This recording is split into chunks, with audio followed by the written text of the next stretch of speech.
All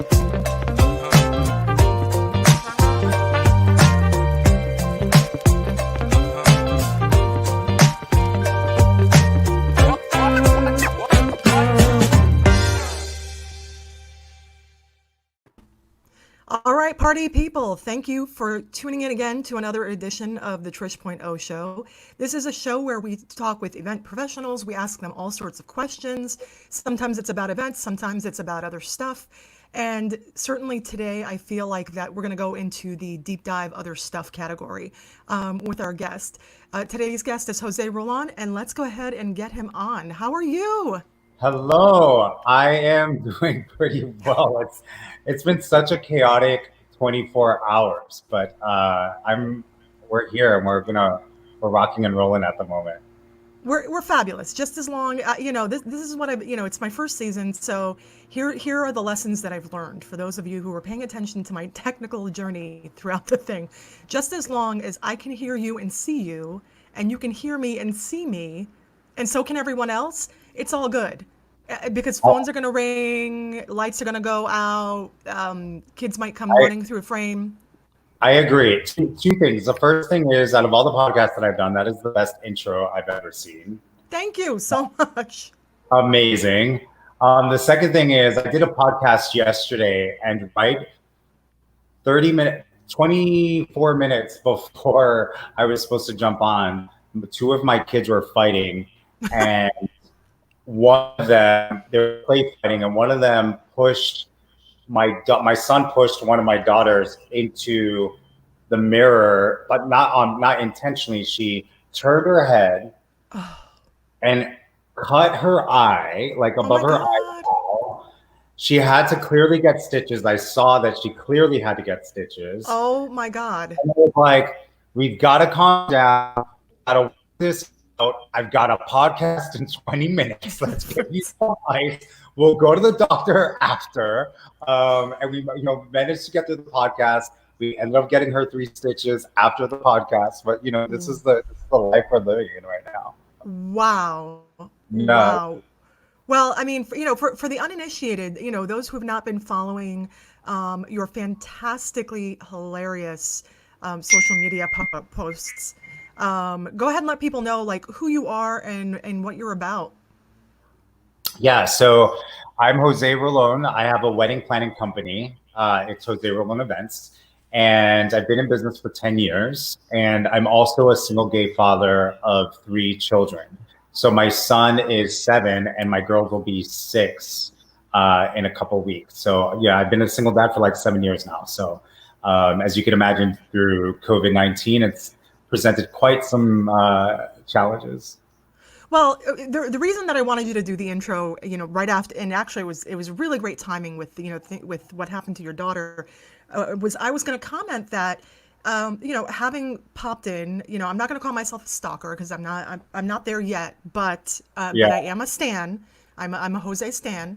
And what has always occurred to me in watching your social media posts, is that you all seem to make such a great team. Yeah. Like that when push comes to shove and you've got to get your daughter to the emergency room and get her stitches, and you're like, we need to do this in 20 minutes, kids, round it up and let's go. That somehow it magically happens, and it's such a wonderful dynamic to witness.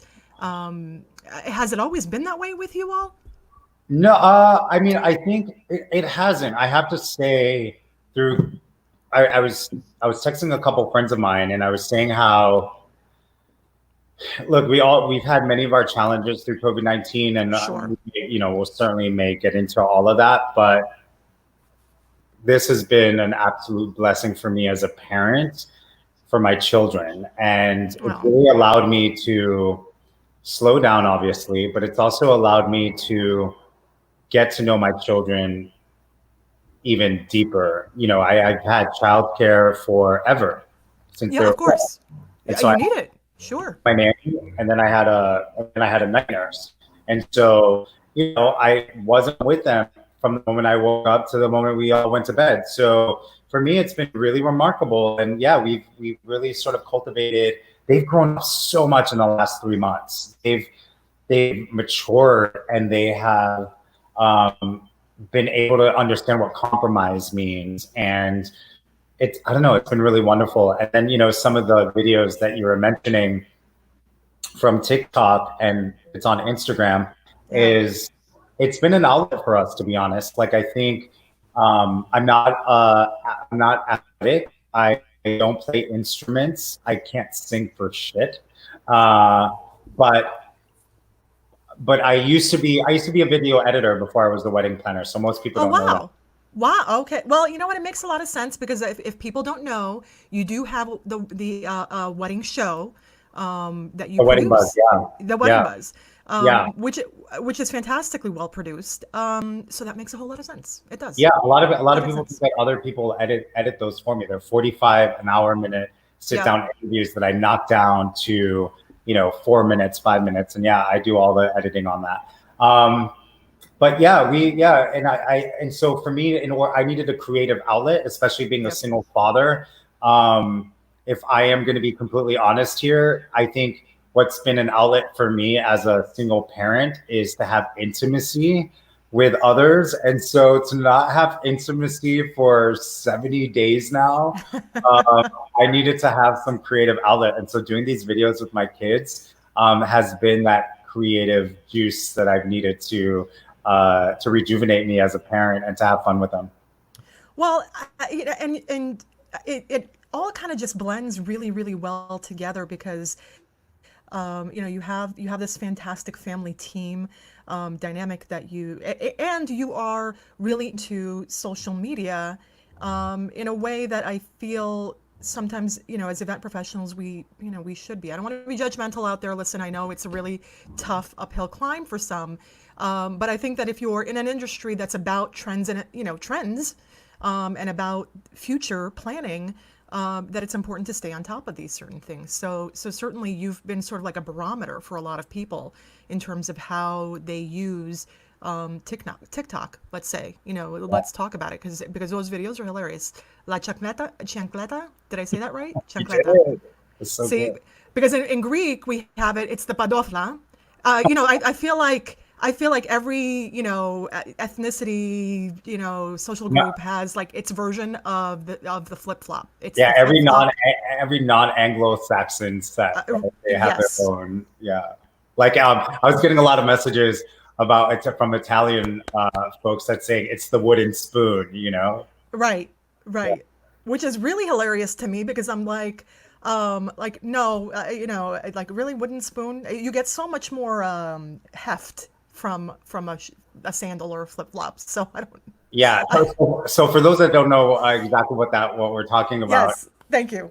I did a TikTok video a couple of days ago where, you know, there's a scene from Avengers where Thor is summoning his hammer, right? Because that's his superpower. And so I was playing off of that about, you know, what are Latino parents' superpower? Like summoning, then what showed in my hand, because I had it in reverse, was a flip flop. And in Spanish, it's la chancla. And that's what parents, old school style, would use to hit their kids with and chase after them. So yeah, that's what we were referring to. So it was a playoff of Avengers, and yeah, we had fun doing that video. Yeah, and it was all in jest. Of course, yes. Yeah, of course. You know, but that's that's always just like a fun activity to engage with in your children. Like, do you find that the way they interact with social media and technology helps you? Like where do you get your inspiration from in terms of adopting to, you know, social, you know, a particularly, you know, new technology or something like that? Well, inspiration, I mean, I will say, because I feel like you know, TikTok has been buzzing for everybody at the moment. Sure. And so, Yeah. you know, my inspiration really does come from the TikTok generation, which are, you know, the Gen Zs, who are the next people in line to get married. The oldest is 24 years old. And so, you know, these are people that we need to start thinking about and catering to, marketing to. And these are the people that are on TikTok. And so I see what they're doing. And the truth is, like, I would say out of 100 videos that I create on TikTok, 50% are fully my conception from beginning to end. And the other 50% is simply seeing others do what they're doing. And then I use my children and COVID-19 and being a single parent, I tied that part of it into my version of it. And so I think that's what's sort of been resonating with people. Is so it's equal parts like what they're already doing out there, and then my children for sure. Yeah, and it's and of course having this extra time to spend with your family and to spend on sort of really exploring that, I think is really it's an interesting time, right? It's like it's the wild west in terms of event planning, because we don't really know what that's going to kind of look like coming out on the end of this. We guesstimate, but do we really know? I mean, we kind of know. But if somebody had read your bio, they would know that you used to work at the Foundry. Yeah. A friend of mine actually got married at the Foundry. Beautiful venue, and I got there in 2010. Yeah. oh, fantastic! Oh, you know what? That's interesting, because I have spoken to countless event pros who work at venues, hotels or otherwise, and they don't want to get married at their venue because they feel it's going to be like work. They're going to be constantly worried. They just wanted something, not that. So was it, what came first, the chicken or the egg? Did you work first? It was the opposite. So what happened? Yeah, what happened in 2010?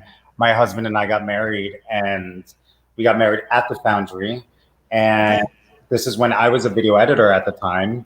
Oh, and people were saying this is something you should do for a living, because I like the process of it. And the Foundry still is considered to be one of the coolest places to get married. I was Googling it from London, where I got engaged, and I knew that if I worked at a raw space, a reputable raw space, for a year, I knew that I would cultivate really incredible relationships with all the different vendors. And so that's what I did. I stalked the girls till they hired me. And I ended up working there actually for a couple years. And it was great. I mean, at 33 years old, I walked in there and I said, I will intern a year for free if you allow me to just learn events. And they're like, all right, we'll take this bozo in for free. And it was great. I ended up being like, getting paid within 3 weeks on salary, like negotiating a salary within 6 months. And they ended up being like family to me. So that's where I got my start at the Foundry. And I launched in 2013, the same month that my son was born. And it was the best decision I ever made. It's been so remarkable, incredible. And I love what I do still. Yeah, and that's a really wonderful story. I really, I've often said that we have such a low barrier of entry into the industry, that I feel that a lot of people, if because this web show, podcast, whatever we want to kind of label it, is really geared towards that person who might be thinking about entering the industry, or maybe you plan for on a corporate level and it's not really part of like your main job description, so you're just looking for inspiration and for additional tips, or you're just like event curious. It's all right. I often say that sometimes people want to go in full hog. They want to, put up the shingle. They want to call themselves an event planner. And while that's a perfectly valid way of getting started, and people do that to some success down the road, I feel like what you did, it's important. You said to yourself, I love this so much I'd be willing to do it for free. I want this knowledge so much that I'd be willing to pay you to do it. And obviously, after a very short time, they saw the value in having you there, and that morphed. But I think that, I think the internship is really what we're talking about. Is the internship is very, very important for people. I think so. And I think it's something that, this is something I did 10 years ago, and here we are 10 years later. Right. And we're coming out of COVID-19, and there are people that don't know what to do. And there are people, I personally know people that are taking on second jobs because they have to. Yeah. But yeah, don't shy. I'm going to tell people, whoever is going to listen to this, who, if you're pursuing event the event industry, if you're 30, if you're 40, 20s, in your 20s, like don't shy away from actually interning, especially now. I think, don't think that it's just for college kids. If it's something you really want to do, go Right. for it. And if you're good at what you do, you'll shine and it'll pay off for sure. Yeah, absolutely. Well, and again, having that in your pocket, that knowledge base in your pocket, because you here we are 10 years later. You're in the middle of COVID, but you have had experience with other downturns, with other slumps Yeah, in the event industry. So how are you? Obviously this is different because now you have the kids at home and the children are yeah. older than they were, in previous sort of, I guess, any sort of hardships that businesses might go through. So how are you marrying that? How are you managing to, stay forward thinking in your business, but also support your family? Well, and not financially, necessarily, but, Yeah. emotionally. Yeah, look, I mean, I think when we jumped into this 8, 9 weeks ago, Mm-hmm. I had given a webinar on, how we can work from home. Right. And, here we are, and then I followed up with a part two 6 weeks later. And I basically said, whatever you heard from my webinar, 6 weeks ago, rip it up and throw it out the window. Right? Yeah, Because, it was trash. Forget it. yeah, it's trash. You do. I think the key is to be really flexible, not to be rigid. See where you're at every single day when you wake up. I think there are certain structures you should stick to. Obviously, you should Right. still, you know, uh, if you have children at home, you should still feed them. If they're in school, definitely make sure that they're jumping in to what's mandatory, right? So those morning Right. classes that are mandatory. But there's a lot of extracurricular stuff that I don't have to be a part of just because I've got other things that I need to do, and that's not a priority. But it's a balance. It's a balance of being able to. I think communication has been super key in all of this. Communicating with your clients, communicating with your support system, communicate with your family members. Let people know like what your intentions are, what your schedule is. If you do, I don't have a partner at home, but most people I imagine listening do have, and if you have children, so you definitely want to do something like partner swaps where, you know, in the morning, the parent for 4 hours is the parent, and then you switch where one is the parent and then one gets to work. And these are obviously all things you need to communicate with your people at work. I know one of the things that's helped me is I put all of my brides and grooms and my assistant on a group text with every single, because right now, if I can't get to something because I don't have my laptop open all the time, at least my my number two can get to it, and Right. that's proven to be really helpful. Yeah, it's just about balancing, figure out really what works for you, but also with the understanding, be prepared to fall out of integrity because it this is something that is rare for us. We've never experienced anything like this before. So if you fall out of integrity, it's okay. You can bounce back and make new intentions. And every day is a brand new day. Well, that's the important lesson, is that every day you get up, is it's a new chance. It's a fresh start. Yeah, absolutely. It's the new opportunity to make good on the promises that you might not have been able to fulfill the other day. Yeah, And certainly as event pros, or as event planners, I find consistently across the board that we're always, what always really gets to us is when things don't go according to plan, even though we know for a fact that things don't go according to plan, right? Like yeah, we know it's coming, something's going to go wacky, haywire on the horizon. But it's all about the recovery. And you're known for your kind of, very calm, cool, collected type of personality. Do you find that like has that always been part? Was that developed, or was that always part of your MO? It's always been part of my MO, but to be clear, that is my personality in my business world. That's not. I wouldn't say it's my reputation in my personal world, although maybe. Gotcha. But but yeah, I mean, if you anybody who looks at any of my reviews all across the board, almost every review states, that I'm just very calm and very chill. And there's been 2 occasions where I've been accused of being on drugs because like shit's going down and they're wondering why I'm like this, but I'm making shit happen. Right. Yeah, I mean, that's always, I think wedding planners in the past have had a really horrible reputation for good reason. I think that Right. wedding planners can have a bit of a godlike complex, and venues don't typically like working with a lot of planners because they tend to get in the way.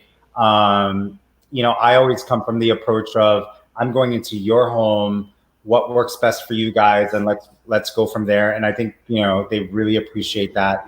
And if I'm not, this is the part I don't understand, is when people are surprised. Anytime I've worked with almost every time I work with a new vendor, a new photographer, videographer, whatever it is, the feedback I get before they exit is like, you were so easy to work with. You were so calm. And I've always been surprised by that, because if we're not calm, nobody else is going to be calm. And I do have friends, the people I'm closest with in the industry are other wedding planners. Okay. And I know that their reputation is the reputation of being a bit hot-headed. And Right. I know that, like, we laugh about it together. So it's not something that's like a hidden secret. Right. But yeah, that's just not my style. It just doesn't work. And I just don't see how that does work. I mean, I know for some planners, it's like, that's how you get shit done. I'm like, how am I able to get shit done and still be calm and cool and collected? You know what I mean? Yeah, I'm with you there. I think you and I have a very similar mindset in terms of personality, because people, I think sometimes people get a little frustrated that I'm not frustrated. Like they're like, if they get angry because they feel like them getting angry will elicit anger, and that somehow that's helpful. And I don't find that helpful. I just don't. I'm just Christian, and you know what? You bring up such a good point about how people get frustrated that you're not as frustrated or visible.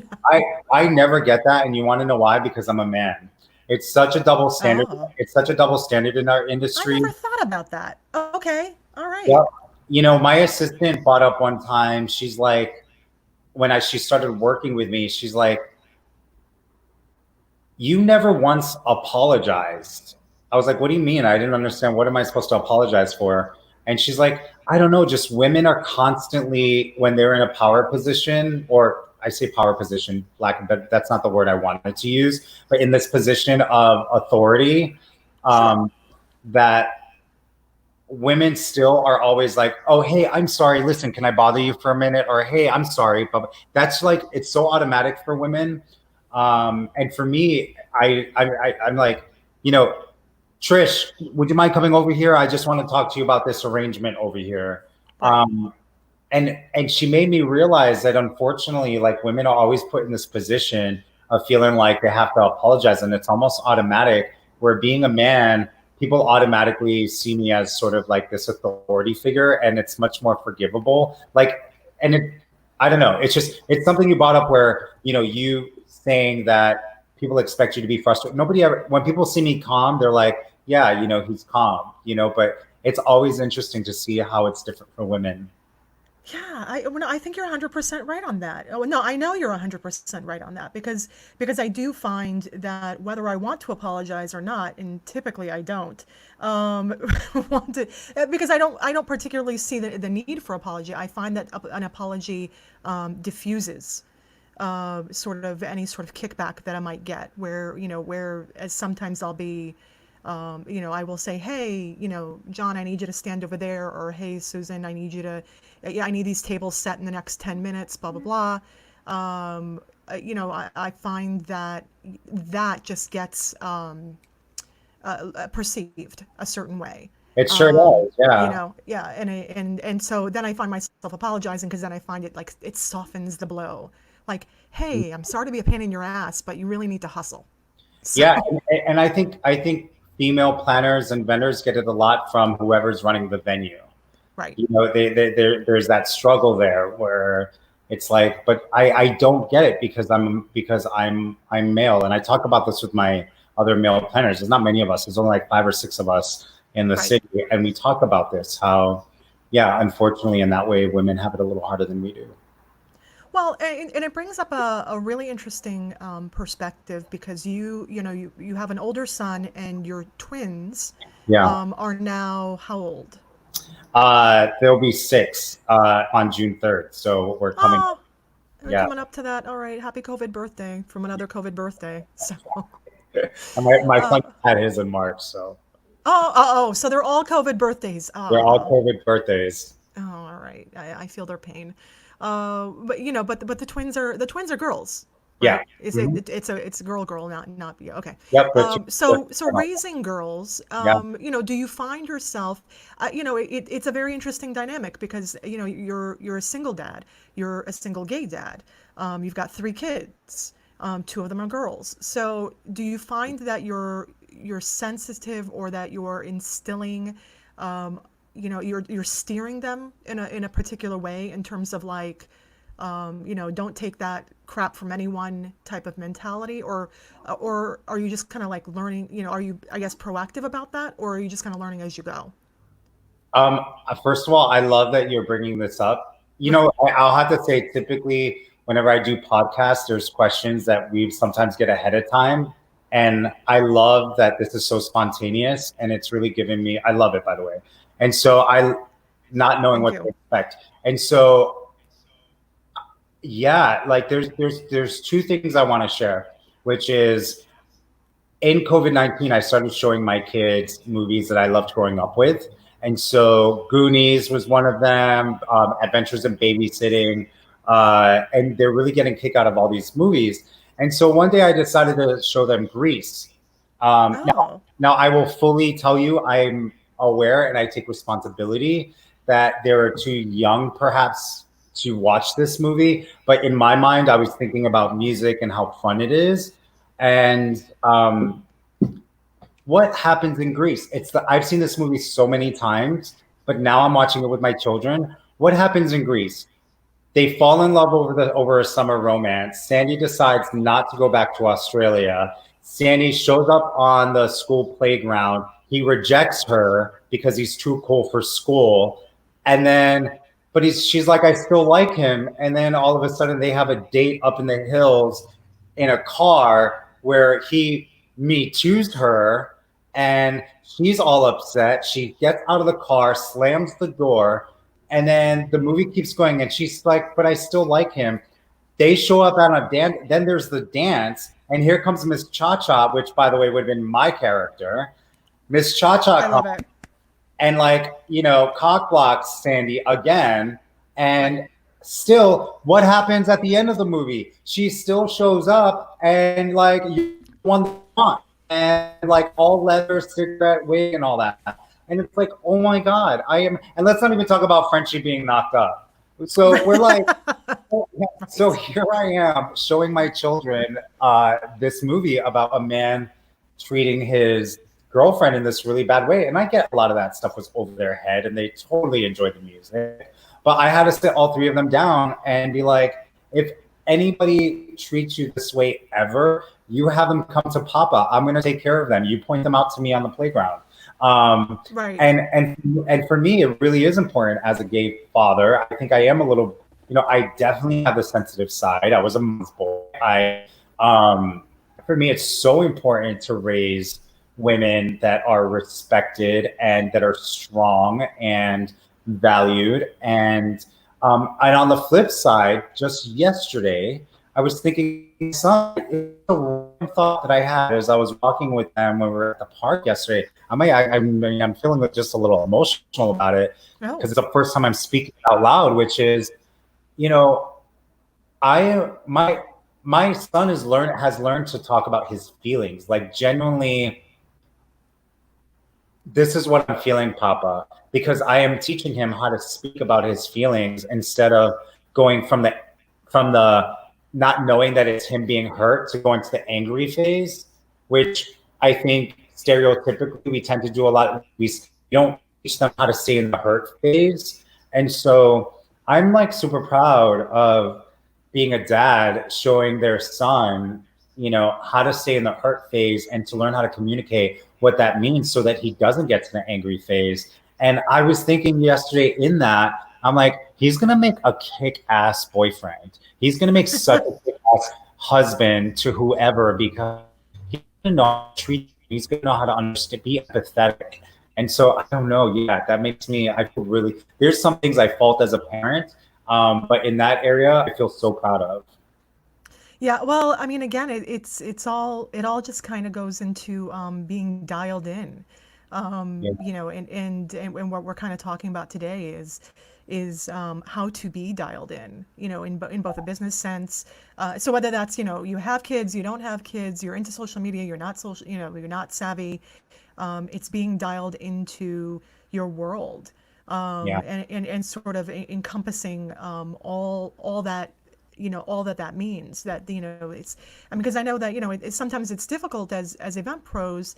You know, we want to compartmentalize. You know, we want to say that, oh, I'm this person on the golf course, but I'm this person when I'm working events, or you know, this is the man I am in my family, or this is the woman I am in a business sense. But I think that sometimes that's a huge disservice. You know, and that's kind of what I'm getting from the conversation today, is that, you know, when you partition your personality like that, it's, you know, you're getting a split personality. You're getting multiple, you know, this almost like schizophrenic existence of multiple personalities. And so, you know, have you been finding in the conversations, you know, because I would imagine that, you know, aside from other parents that you've been speaking with, you've been talking to a lot of event pros, Yeah. have you been finding that people have been like on the struggle bus, like or have people been consistently the people who you thought they were going to be at this time? Well, look, I think the question is, have I been finding other event pros that are sort of in the struggle phase, especially if they're parents, right? Right. Yeah, absolutely. I mean, you know, I talk to CC all the time. You know, other parents that are really struggling. I mean, it's duty. You know, we have to parent, we have to homeschool. We're a teacher. We're teaching, we're parenting, and we're working, Right.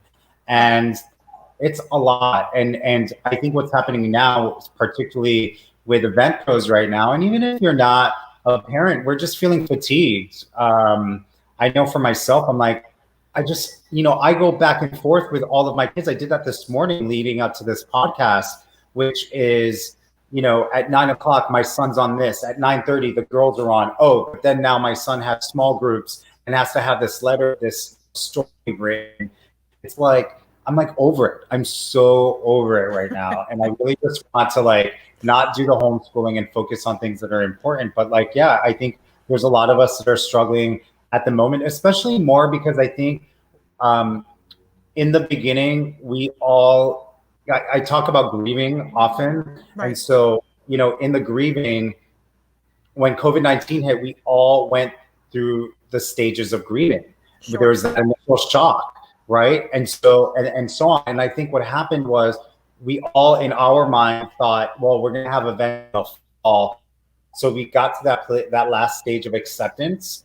And, um, but then what happened is everybody started to realize that fall also is not happening. And people were like positive. They're like, we're going to get through this together, this and that. Now I think what's happening is there's this collective new mourning of the fact that the end of the fall isn't happening, and we have to like, it's basically a full year of not getting income unless you're getting those deposits in.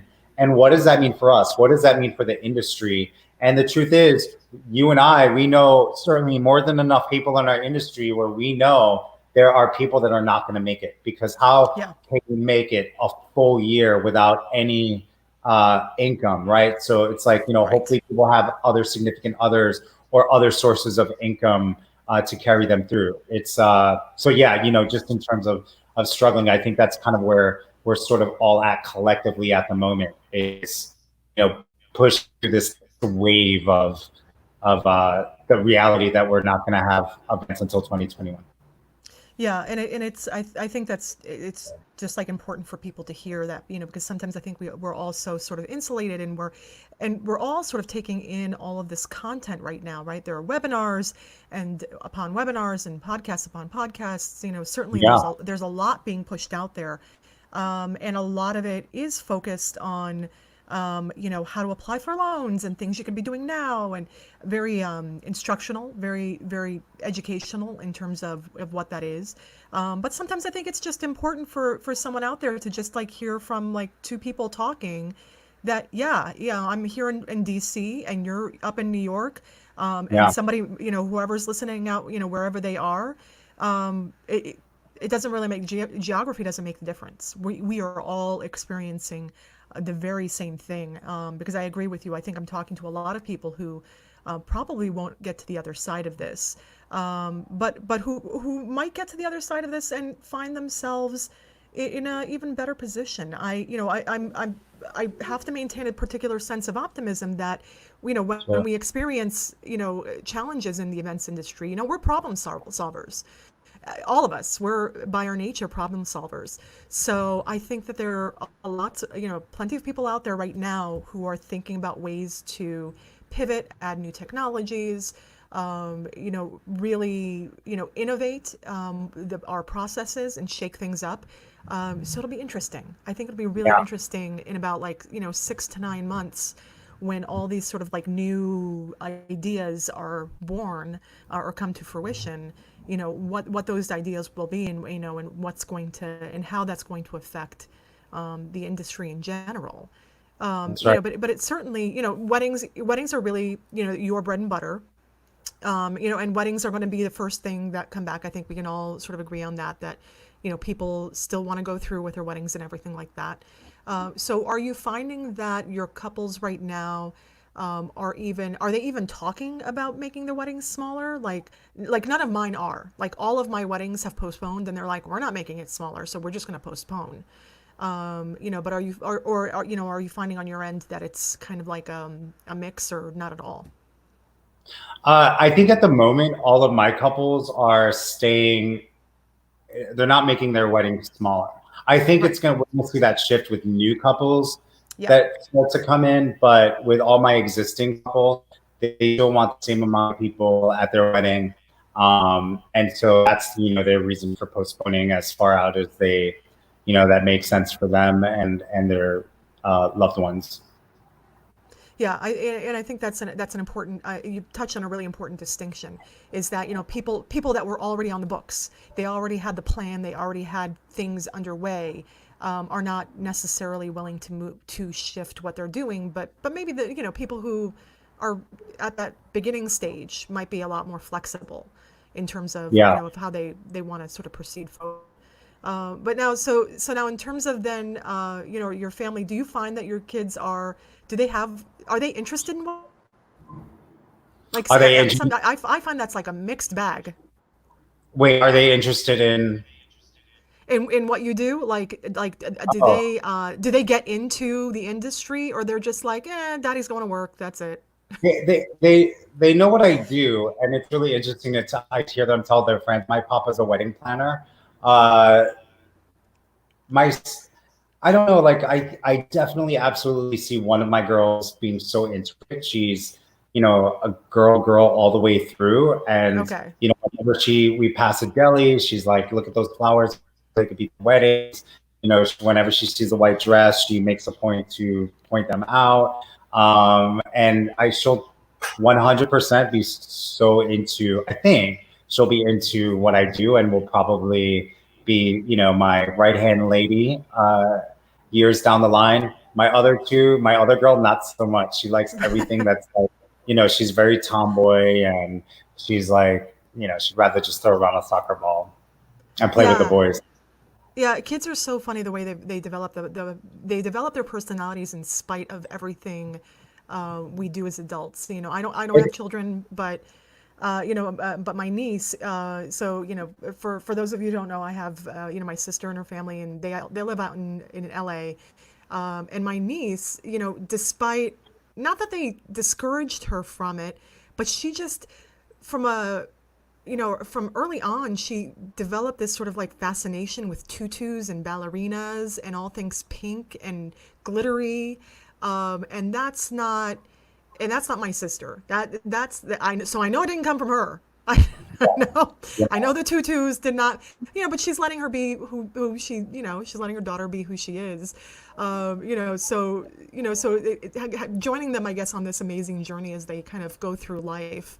Do you have flashbacks of like your own childhood and you're just like, you're like, oh, I remember that toy, or I remember the joy, I remember the wonder. Does that inspire you? I think like, my childhood was just horrible. And I grew up as an only child. And so I don't get nostalgic about things Okay. in a positive way. But I have to tell you, think I think that's sort of like one of the blessings is because I now get to live vicariously through my children, and my awe and wonder happens to me as a 44-year-old man, and I get just as excited, sometimes even more excited than my kids get about certain things.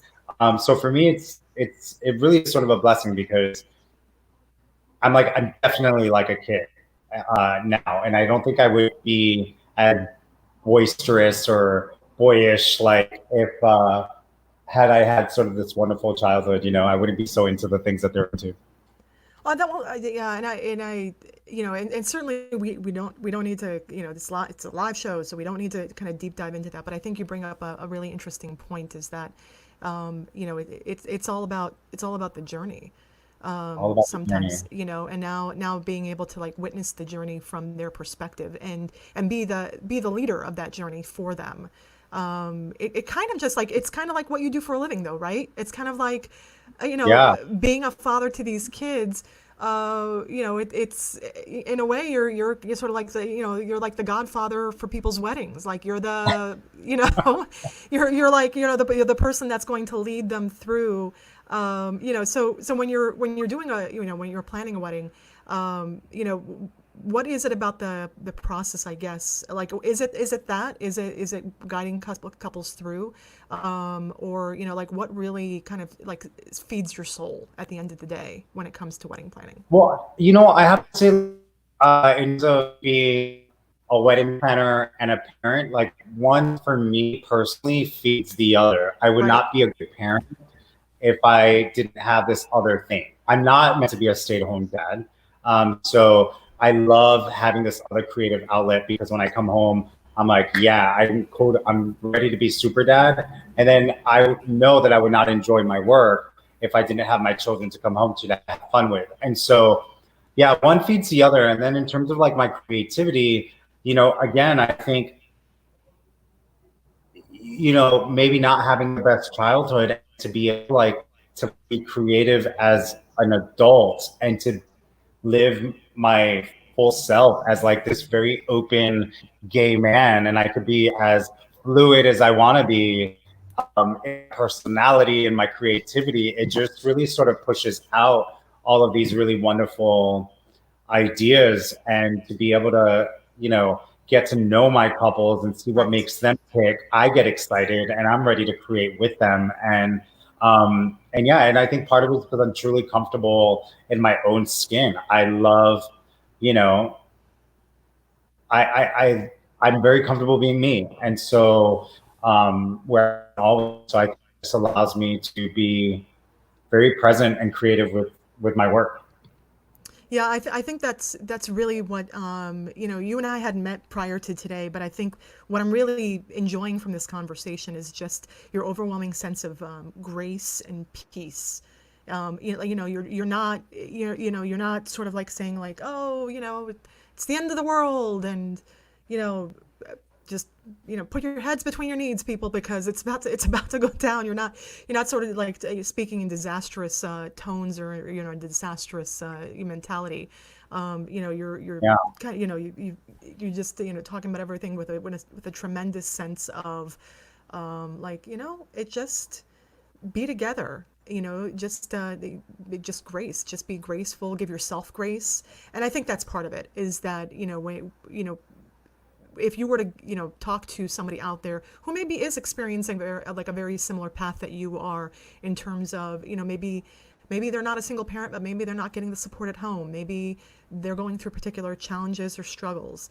What kind of really key pieces of advice, especially now with COVID, could you give to them, that kind of pulls you through the day, that can maybe help them pull through their day? Yeah, I mean, I think for me, I would just say, what's I a day doesn't go by I'm not overwhelmed. A day doesn't go by that I'm not worried about money. A day doesn't go by that I'm not worried that one of my children are going to get hurt. That happened yesterday. And so, but you have to be really present in the blessings that happen throughout your day. It's like bowl and toast crunch is heaven for me. Having, being present with my kids and having them just be so happy because I created something for them. To me, that brings me joy. The fact that our kids, my kids are healthy, the fact that you're healthy, anybody out there listening, you're alive right now. Like, Yeah. you are breathing, you are living, you are, hopefully there's not someone that's close to you that's been affected by COVID-19. But it's like, we are lucky. We are so lucky, despite all of our drama, all of our stresses. We have things to be depressed about. I'm not taking that away from anybody. We have things to be angry about. I'm not taking that away from anybody. But we absolutely 100% have. I would challenge anybody to get a piece of paper and put 10 things down that they are grateful for and thankful for. And I know it sounds like a bit hokey pokey, but if you're present with that, you'll see how that affects your day and how there's a shift and there's a change between yourself and your support systems. Yeah, well, and that's a, really interesting, like sort of like a little rabbit hole we can go down a little bit, in terms of like support systems. And clearly, to me, it seems like you've had to find your support systems, where you've had actually to be active. Whereas I think that sometimes, a lot of us go through life and we have very sort of passive, support systems, because we might have, just kind of fallen into family groups or social groups, or whatever, and then that becomes a support system because they're there. It's just happenstance. So speaking as someone who's had to actually go out and, hire the right assistant, because it sounds like you have a great relationship with your assistant. I do. I could be wrong. I don't know. I don't I do. want to I call her do. out, but okay, good. Did that happen immediately, or did you find that it took, some self-discovery before you got to the point where you developed, and not necessarily her specifically, but how did you get to creating such a great support system around you? Yeah, I mean, my assistant's an interesting story because she was a former bride of mine. Oh, I love it. She was a former bride of mine, and she will be the first to say she may not have been, the most. Uh, she's very type A, and so we clashed a little bit in the process, and Okay. so, uh, what ended up happening is we ended up meeting 2 years later, and part of the reason on meeting was to sort of, she wanted to come clean with her way of being, and we were sort of able to just free ourselves from whatever we had about each other. And then it was sort of in that moment that I realized, oh my God, your your type A way of being is so what's lacking in my business right now because I'm not type A. I need some of that juice into my business. And she was, talking about what was happening in her life and how she was trying to pivot. And so I'm like, why don't we just check to see if this works out? And it's been, I think, almost 2 years now. And she's great where, we both pick up each other's weaknesses, and we're able to make the whole thing work, which is great. Like right now, she's writing up notes from 2 meetings we had this morning with other couples. Amazing, amazing.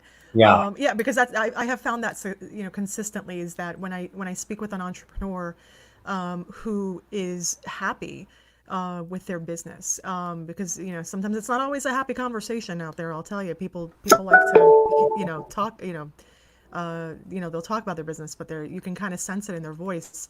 What I find consistently in terms of the formula that makes them Yeah. happy is having found a really great assistant. And it was that moment, it's that moment of realization. You're like, I'm not type A, but I Yeah. need type A. I'm lacking type A. Yeah, Um, I think a lot of event pros fall into the trap of they want to hire someone that's just like them, and you know, this right. is how I do things, and I need them to do things this way. I get where that comes from. You have to look at the things you're not good at, and what is it that you're not doing right in your business, and how can you bring somebody else on that can do it better than you, right? So Yeah. that's Yeah. key. It's like identify the gaps and recognize that we're all human and we all have gaps. Yeah, We like to plan perfect events, but we're not perfect people. not at Uh, all. right? So it's definitely, I mean, it's definitely all just a process. It really is. It's just one foot in front of the other, one day in front of after the next, and we just learn. We learn and we grow. That's right. Much like your family, we learn and we grow. Absolutely. So Jose, we are coming up. Just we're getting rounding out the hour. Yep. There is always like a way that I like to end my interviews, and I call it I might just start calling it the fantasy round. I haven't called it the fantasy round yet, but I think today we're gonna label it officially the fantasy round. Let's do it. Yeah, let's do it. You're in New York. I as a former, New York resident, for those of you out there, that I grew up in Connecticut, but I lived in, the boroughs for quite some time. Um, One of my favorite things was going out. I just loved like being out on the street, and you're able to go to a restaurant, and you're able to do all these things. So when everything opens up and you can go wherever you want to go, you've got the green light to do whatever you want to do. Where are you going and what are you eating? I am going to go to Serendipity in Midtown to have a frozen hot chocolate and a big fat juicy bacon cheeseburger. Nice, nice. Are you gonna bring the kids, or is that just gonna be like that's gonna be No, like daddy time? daddy time 100.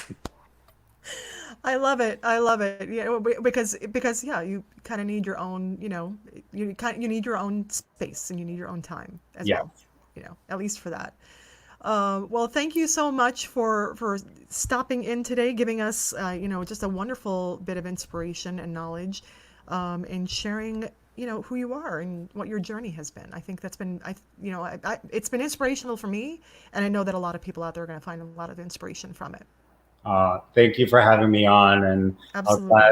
glad we were able to connect. Absolutely. Thank you so much. And go tend to your poor daughter's boo boo. I will.